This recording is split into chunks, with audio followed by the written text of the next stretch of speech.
The Riverside Community Center buzzed with the chaos of the annual Rodriguez family reunion. Red checkered tablecloths covered 8 round tables, each one carefully assigned by my Aunt Patricia, the self-appointed family social coordinator. I walked through the doors carrying homemade tres leches cake, scanning the room for my name tag. Table 1, Uncle Miguel and Aunt Rosa, the family elders. Table 2, my cousin Daniel, the corporate lawyer and his surgeon wife. Table 3, my sister Carmen, the pharmaceutical sales director, with her banker husband. Tables 4 through 7, more successful cousins, their accomplished spouses, various relatives with impressive job titles and suburban mansions. I'd love to know which corner of the globe you're watching from. And if this story speaks to you, make sure to subscribe. Tomorrow's video is one you absolutely can't miss. Then I found it. Table 8. The kids' table. My name card sat between 9-year-old Sophia and 12-year-old Diego, surrounded by juice boxes and plastic plates. At 34 years old, with a Stanford MBA and my own company, I was seated with children who were arguing over Pokemon cards. "Oh good, you found your spot," Aunt Patricia chirped, appearing beside me with a patronizing smile. "We thought you'd be more comfortable here. You know, less pressure about careers and mortgages and all that grown-up stuff you're still figuring out." My cousin Daniel looked over from the adults' table and chuckled. "Hey Maya, at least you don't have to pretend to understand stock portfolios, right?" The table erupted in laughter. My sister Carmen raised her wine glass mockingly. To Maya, keeping it simple. I stood there holding my cake, watching 3 generations of my family dismiss me like I was still the uncertain college graduate they remembered. None of them knew what I had built. None of them had bothered to ask. They saw the same old Maya who changed majors twice and moved back home after graduation. That's when my phone started ringing. Powerful. This wasn't the first time. Growing up, Rodriguez meant following a very specific blueprint for success. My grandfather immigrated from Mexico with nothing, built a small construction business, and raised 5 children who all became professionals. The family narrative was clear: education, stability, traditional careers, suburban homes, and respect. My cousin Daniel graduated law school at 25, made partner at a prestigious firm by 30. My sister Carmen climbed the pharmaceutical ladder, 6-figure salary, company car, the works. Even my younger cousin Sophia's mom, Jennifer, was a high school principal with tenure and a pension. Me? I was the one who couldn't stick to anything. I changed my major from pre-med to business to communications. I moved to 3 different cities after college. I took weird jobs in startups and tech companies.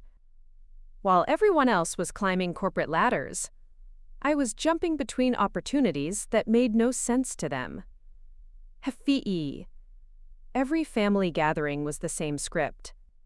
Uncle Miguel would ask, "So Maya, what are you doing now?" with that tone that implied my answer would be temporary and disappointing. Aunt Rosa would follow up with, "When are you going to settle down and find something stable?" My own mother would jump in defensively. "Maya's still exploring her options. She's very creative." Creative. That was their code word for unemployable.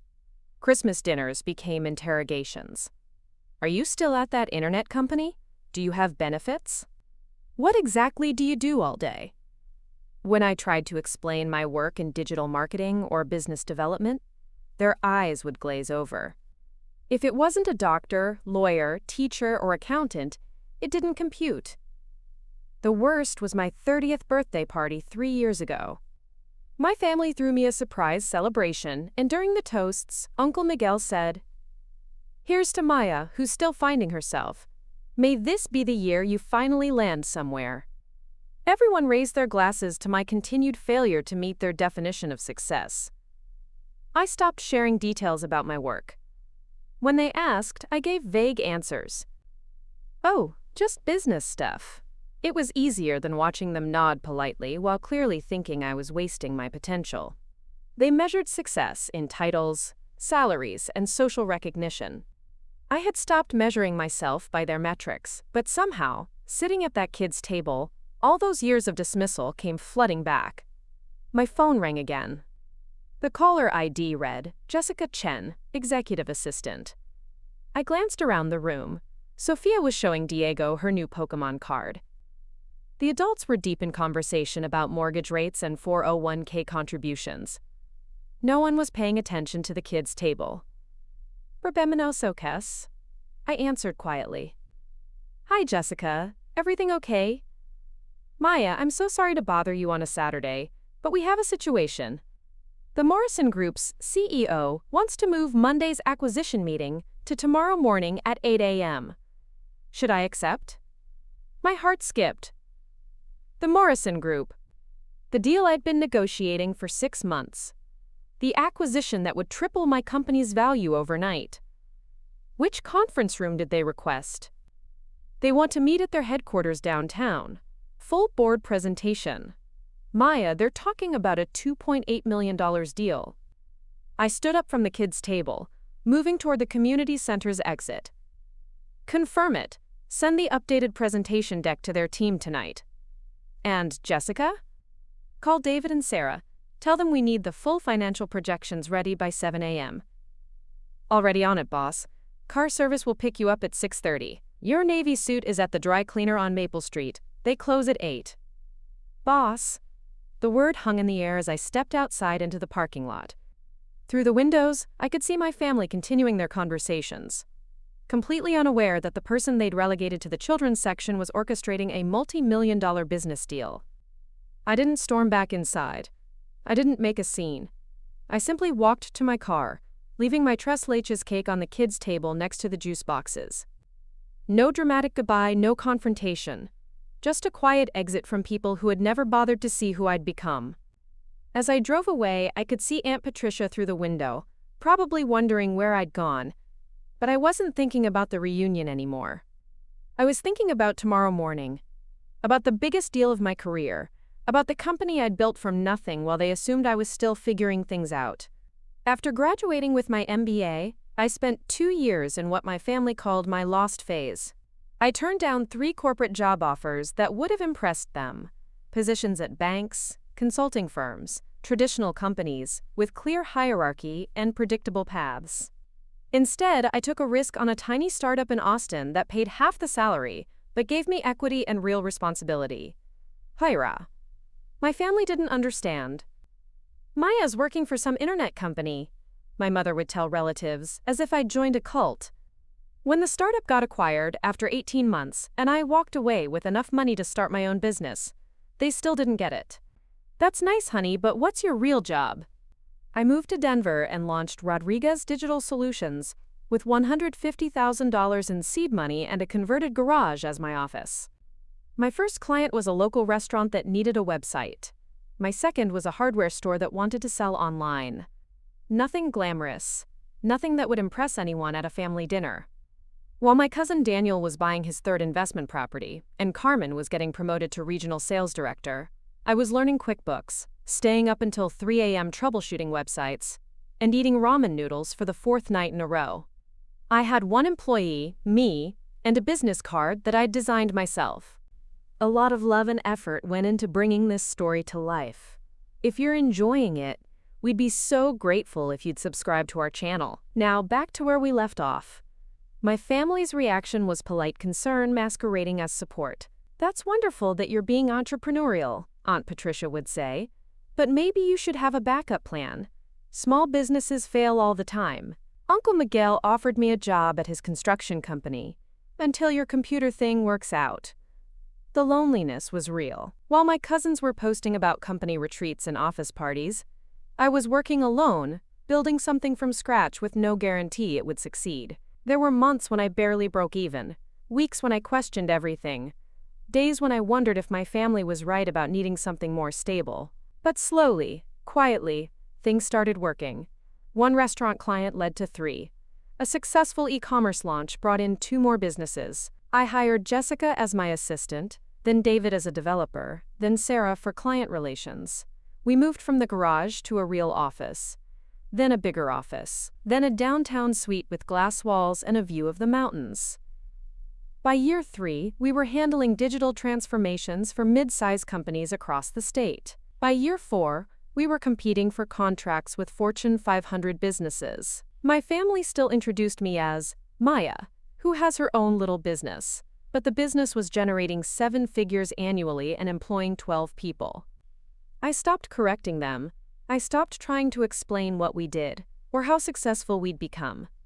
It was easier to let them think I was still the struggling entrepreneur eating ramen and working from a garage. Their expectations had become so low that I'd found freedom in their dismissal. The Morrison Group deal had been 9 months in the making. It started with a cold email I sent to their chief technology officer, proposing a digital transformation strategy that could modernize their entire operational system. Morrison was a traditional manufacturing company, family-owned for 3 generations, but their current CEO, Rebecca Morrison Walsh, was pushing for innovation. Our first meeting was in a coffee shop. Rebecca, a Harvard Business School graduate who'd taken over the company from her father, was frustrated with their outdated systems. "We're losing contracts because we can't compete with companies that have streamlined digital processes," she told me. "Our competitors are faster, more efficient, more responsive to client needs." I presented a comprehensive plan: custom software development, cloud-based inventory management, automated customer service systems, and an e-commerce platform that would allow them to reach clients nationwide instead of just regionally. The total project would take 18 months and cost $2.8 million, but I projected it would increase their revenue by 40% within the first year. Rebecca was interested but cautious. Morrison Group had never worked with a smaller consulting firm. They usually hired massive corporations like McKinsey or Deloitte for major projects. "I'll be honest," she said. "My board is going to question working with a company they've never heard of." That's when I knew I had to prove ourselves. I offered to do a small pilot project, modernizing their customer service system, for a fraction of our usual rate. If we delivered exceptional results, they'd consider the full contract. If not, they'd only be out $50,000. The pilot project was flawless. We implemented a system that reduced their customer service response time from 48 hours to 4 hours, automated 60% of routine inquiries, and increased customer satisfaction scores by 23%. Rebecca was impressed, but she needed more convincing for the board. Over the next 6 months, we gradually took on larger pieces of their infrastructure. Each project exceeded expectations. We came in under budget and ahead of schedule every time. My team worked nights and weekends. Not because I demanded it, but because everyone understood this could change everything for our company. The breakthrough came when Morrison Group's biggest competitor announced they were launching a new digital platform that threatened to steal 30% of Morrison's market share. Rebecca called me on a Friday afternoon, panicked. "Maya, we need to move fast. The board is finally ready to approve the full transformation. Can you present it to them Monday morning?" This wasn't just about the money. Though $2.8 million would transform my company overnight, it was about validation. Morrison Group had clients across the country, partnerships with international firms, a reputation that would open doors I'd been trying to unlock for years. If we could successfully modernize a company their size, we'd be competing with the biggest consulting firms in the industry. I spent the weekend perfecting every slide, every projection, every detail of the implementation timeline. Jessica coordinated with Morrison's team to ensure we had everything they needed. David worked on technical specifications that would demonstrate our capabilities. Sarah prepared client testimonials and case studies that proved our track record. Sunday night, lying in bed at 2 a.m., I realized this was the moment everything changed. Win or lose, I was no longer the struggling entrepreneur my family pitied. I was the CEO of a company that major corporations trusted with multi-million-dollar transformations. The Morrison Group presentation went flawlessly. Rebecca's board approved the contract unanimously. By Tuesday afternoon, Jessica was coordinating press releases. And by Wednesday, the Business Journal was calling for interviews about our David versus Goliath partnership with one of the state's largest manufacturers. I was still processing the magnitude of what had happened when my phone started buzzing with notifications. LinkedIn messages, emails from potential clients, congratulations from business contacts. Then I saw it. The Denver Business Chronicle had published an article titled, "Local Firm Lands Multi-Million-Dollar Manufacturing Contract." The article included a photo of me shaking hands with Rebecca Morrison Walsh, identified as Maya Rodriguez, CEO of Rodriguez Digital Solutions. It mentioned my Stanford MBA, our company's growth trajectory, and the projected impact of the Morrison partnership. Someone had shared it on Facebook. Within hours, my family started seeing it. My cousin Daniel commented first, "Wait, is this our Maya?" Then Carmen, "Holy sh*T Maya, why didn't you tell us?" My mother called 3 times in a row. Uncle Miguel left a voicemail that just said, "Mija, call me back. We need to talk." The local TV station picked up the story. Denver entrepreneur challenges corporate giants. They interviewed me in our downtown office, with our team working in the background, glass walls reflecting the city skyline. I talked about building the company from scratch, about taking risks, about believing in opportunities that others couldn't see. That evening, sitting in my downtown loft apartment, I scrolled through dozens of messages from family members. Suddenly, everyone wanted to know about my business. Cousins who hadn't spoken to me in months were asking for advice about their own careers. Aunt Patricia sent a long text apologizing for not understanding what you were building. But the most satisfying moment came 3 days later. My assistant Jessica called while I was in a client meeting. "Maya, I have your Aunt Patricia on the line. She's planning some kind of family celebration for your success and wants to discuss catering options. She asked me to check your schedule for the next 2 weekends." She had called my office, gone through my assistant, treated me like the CEO I actually was instead of the confused relative she'd always assumed I'd be. Jessica continued, "Should I tell her you'll call her back, or would you prefer I handle the scheduling directly?"